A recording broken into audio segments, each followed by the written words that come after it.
Hi friends, welcome back to our channel. ఈరోజు మరొక రెసిపీతో మీ ముందుకు వచ్చేసా. అదేంటంటే వెజ్ బిర్యానీ. ముందుగా స్టవ్ వెలిగించుకుని ఒక గిన్నె పెట్టుకోవాలి. అందులోనే ఆయిల్ వేసుకోవాలి. ఆయిల్ వేడైన తర్వాత బిర్యానీ మసాలా వేసుకోవాలి. అందులోనే అల్లం వెల్లుల్లి పేస్ట్ కూడా వేసేసుకోవాలి. అందులోనే మనం కొద్దిగా నెయ్యి కూడా వేసుకోవాలి. వేసుకుని బాగా వేగనివ్వాలి. తర్వాత మనం ముందుగా కట్ చేసుకున్న వెజిటేబుల్స్ కూడా వేసేసుకోవాలి. వెజిటేబుల్స్ కూడా వేసుకున్న తర్వాత బాగా వేగనివ్వాలి. అందులోనే మనం ముందుగా నానబెట్టుకున్న మిల్ మేకర్ కూడా వాటర్ లేకుండా వేసుకోవాలి. అలా వేసుకుని బాగా ఫ్రై చేసుకోవాలి.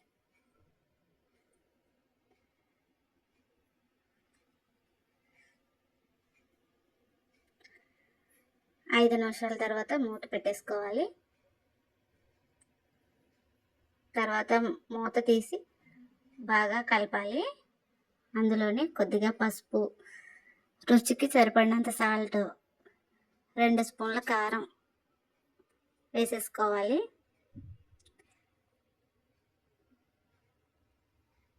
అలాగే బిర్యానీ మసాలా పొడి కూడా వేసేసుకోవాలి. అన్నీ వేసుకున్న తర్వాత బాగా కలుపుకోవాలి. కలిపేసుకుని మూత పెట్టేసుకోవాలి.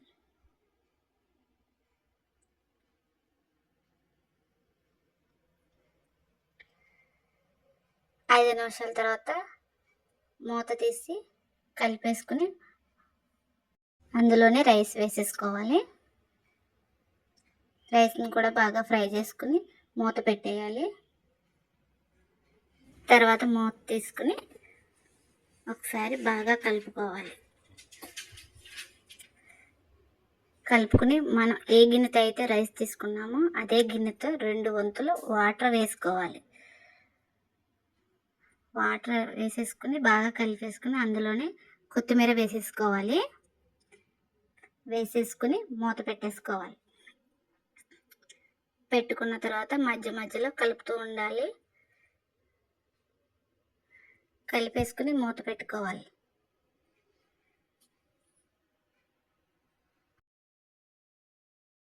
మూత పెట్టుకున్న దాని మీద ఆవిరి అనేది బయటకు రాకుండా బరువైన పెట్టుకోవాలి. తర్వాత ఒకసారి మూత తీసి మళ్ళీ ఒకసారి కలుపుకోవాలి.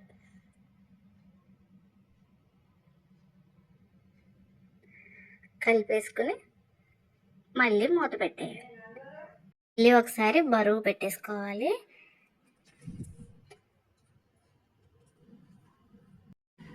పెట్టుకుని మళ్ళీ ఒకసారి మూత తీసి కలిపేసుకుంటే వేడి వేడి వెజిటేబుల్ బిర్యానీ రెడీ. ఎంతో రుచికరమైన బిర్యానీ రెడీ. ఈ రెసిపీ మీకు నచ్చినట్లయితే మా వీడియోస్కి లైక్ చేయండి. అలాగే మా ఛానల్ని సపోర్ట్ చేయండి. అలాగే మా ఛానల్ని సబ్స్క్రైబ్ కూడా చేసుకుని మరెన్నో వీడియోస్ కోసం మమ్మల్ని సపోర్ట్ చేయండి. Thank you.